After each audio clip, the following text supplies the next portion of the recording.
Bentar ya, anak bapak.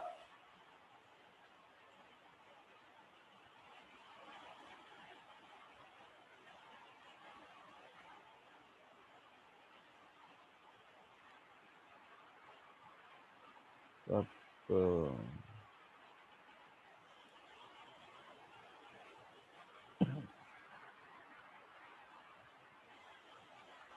18.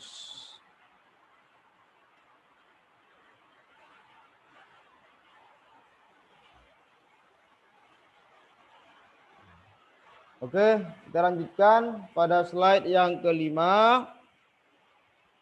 Sunnah, ya. Berarti yang namanya sunnah itu adalah hal-hal yang ketika diamalkan kita berpahala, ya. Ketika ditinggalkan maka kita merugi, ya. Merugi dalam artian kita nggak dapat pahala, sedangkan orang lain mendapatkannya.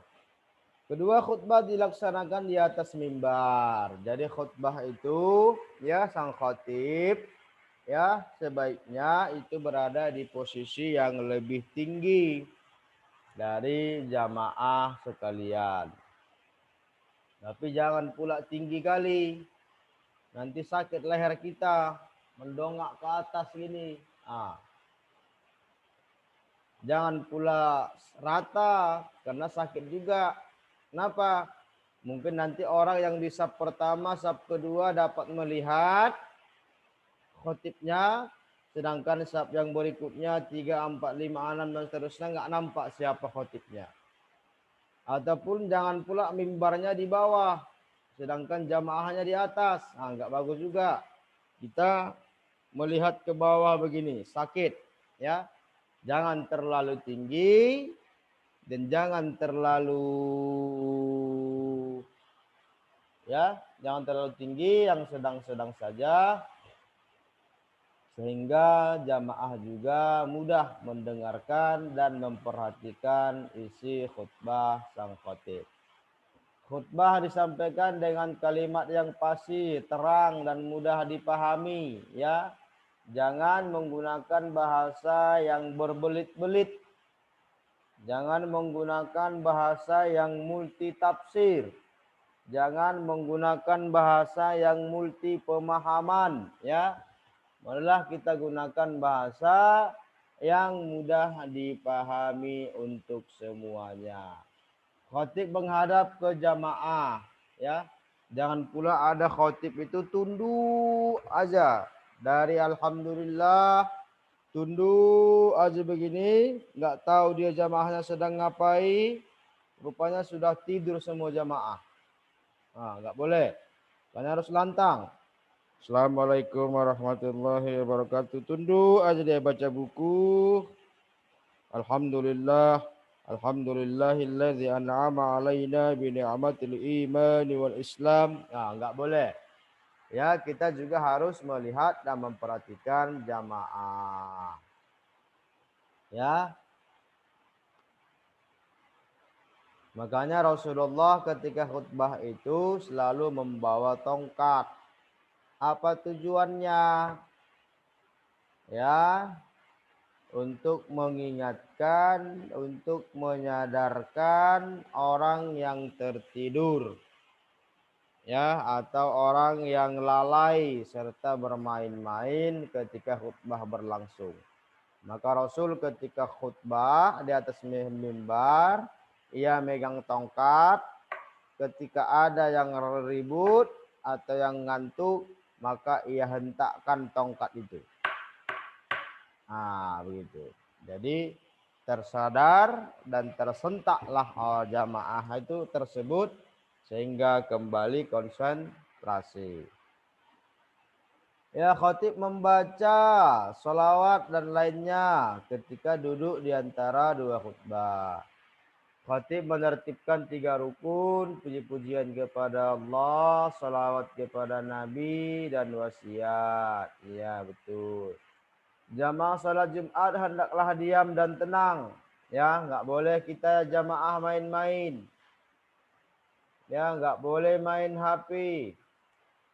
Nggak boleh cerita-cerita bisik-bisik sama jamaah lain. Baik sebelah kiri, kanan, muka, belakang, nggak boleh. Kenapa?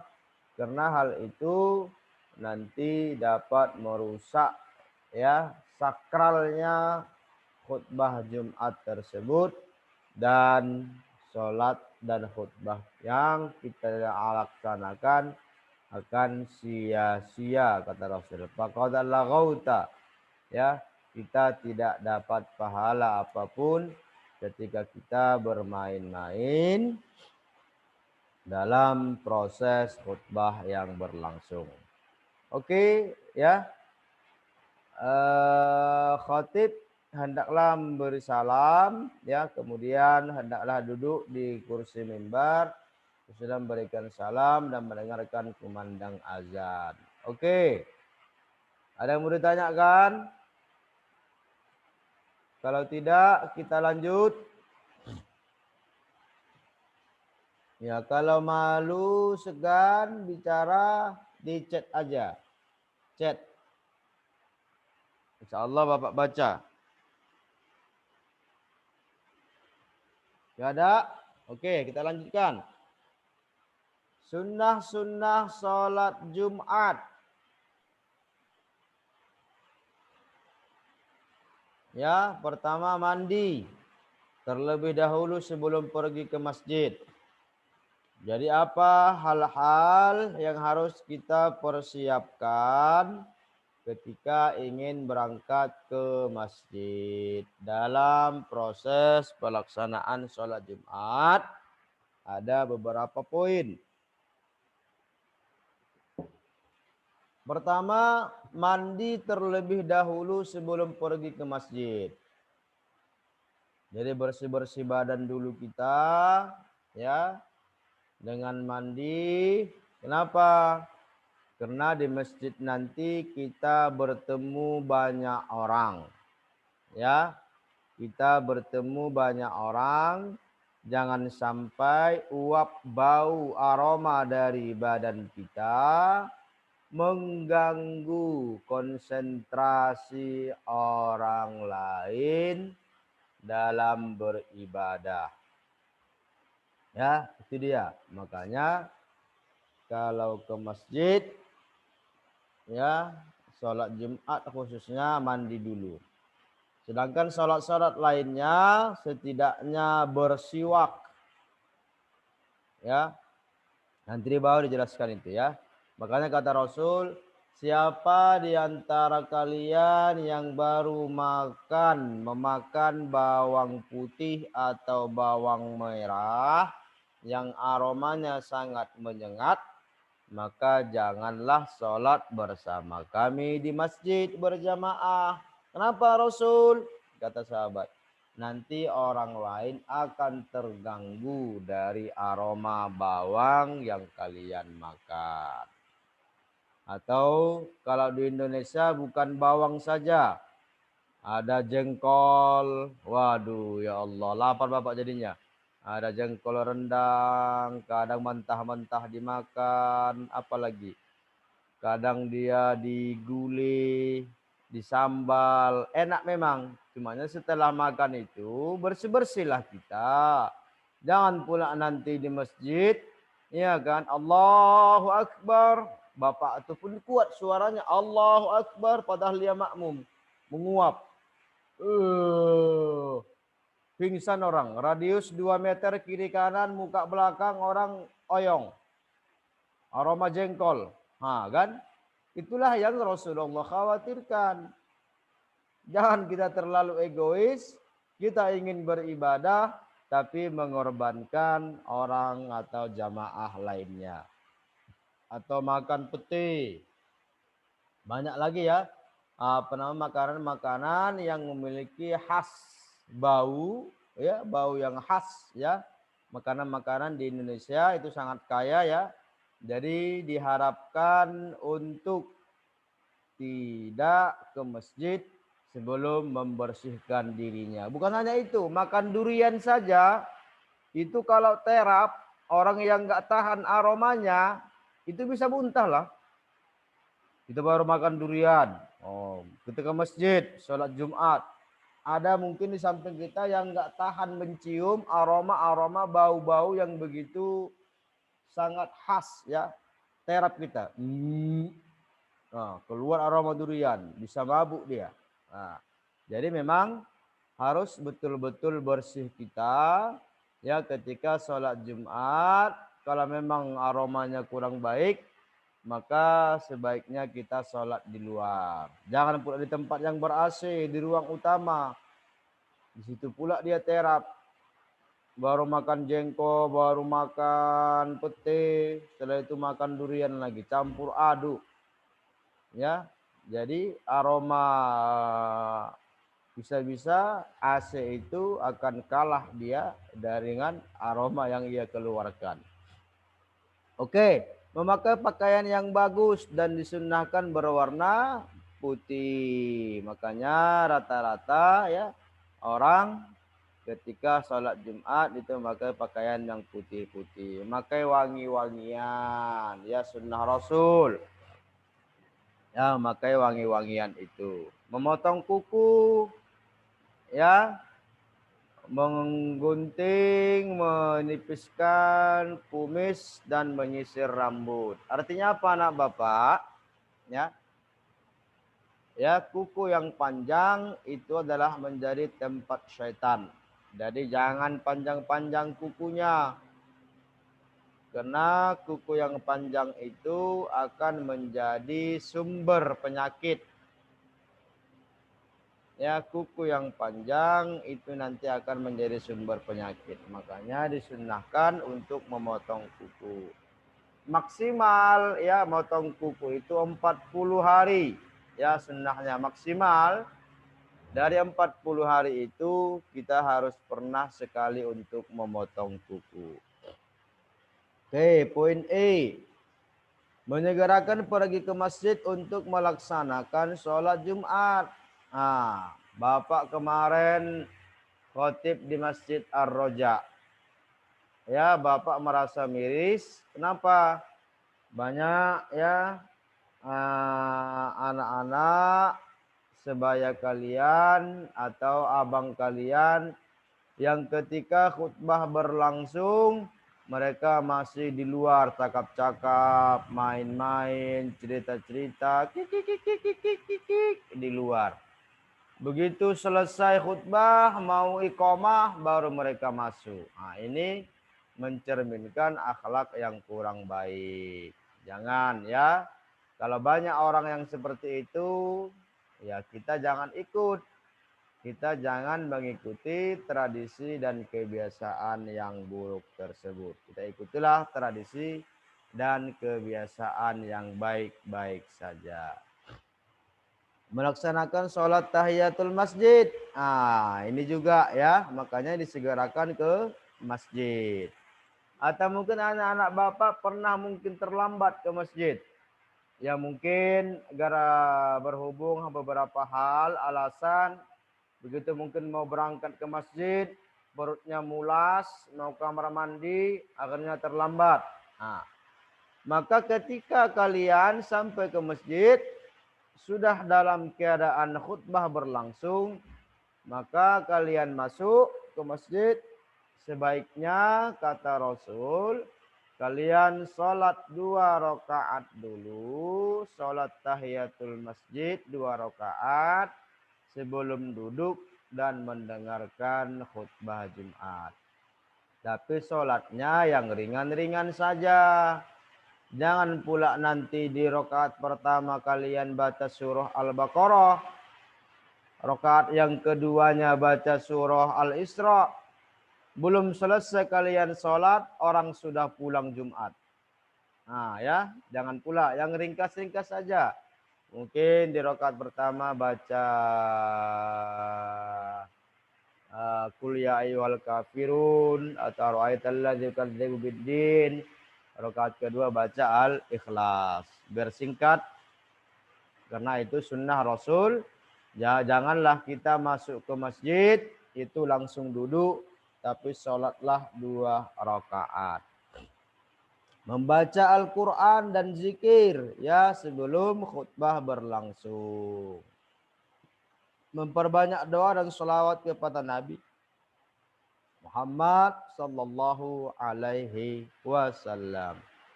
Oke, ada mau ditanyakan? Kalau tidak, biar kita lanjut. Adab sholat Jumat. Nah, ini dia ya, adab sholat Jumat. Artinya apa? Sebaiknya begitu kita sampai ke masjid, ya kita harus mengisi saf yang pertama. Ya, makanya di masjid itu tak ada begitu masuk ke masjid, semua pangkat, titel, jabatan ditanggalkan. Ya, kalau presiden pertama masuk, depanlah dia. Kalau presidennya terlambat datang, ya di belakanglah dia. Kalau Pak Hakimnya terlambat datang, di belakanglah dia. Kalau Pak Polisinya, Pak Tentaranya, apalagi Pak Kopassusnya, ya terlambat datang, maka tempat atau saf dia di belakang. Kalau mungkin wak becak pertama masuk, maka safnya di depan, nggak boleh digeser, ya. Karena satu peraturan di masjid, orang yang pertama kali datang, orang yang pertama kali masuk, ialah yang paling berhak untuk berada di saf yang pertama. Kecuali orang yang di belakang imam, di belakang mihrab, itu nggak boleh sembarangan. Harus orang-orang yang paham. Mungkin nanti ya suatu saat ketika imamnya salah, ia dapat menggantikan posisi imam tersebut. Makanya nak bapak yang laki-laki khususnya bapak ingatkan, jangan sekali-kali kalian sholat itu tepat di depan atau di belakang mihrab tempat imam itu.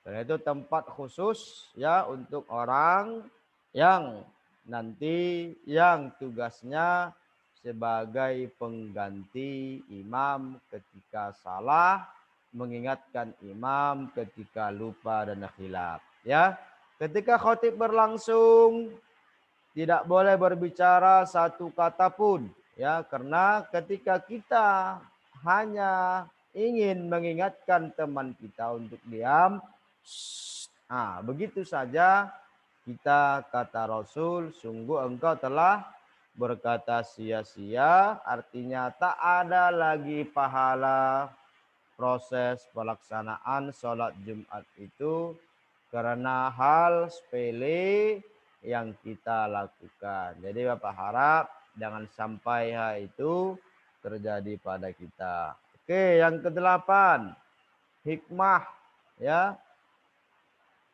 memuliakan hari Jumat. Ya, kemarin sudah Bapak sampaikan bahwa hari Jumat itu hari raya mingguan umat Islam. Makanya perlu dimuliakan, diisi dengan hal-hal kebaikan. Perbanyak sedekah, perbanyak menolong orang yang kurang mampu, ya, sesuai dengan kapasitas yang kita miliki. Menguatkan tali silaturahmi, ya. Kadang antara tetangga, kita bertetangga di komplek, kadang nggak kenal kita siapa di samping kiri, kanan, muka belakang kita.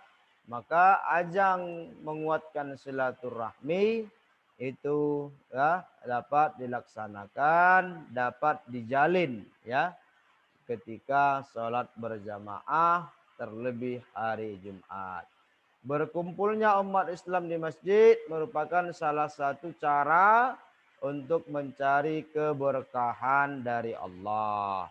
Dengan sering sholat berjamaah di masjid, menambah semangat kerja karena terbiasa melihat orang melakukan kebaikan. Membiasakan diri untuk disiplin terhadap waktu. Oke, yang terakhir, poin yang terakhir. Ya, ada keringanan hal-hal ya halangan sholat Jumat.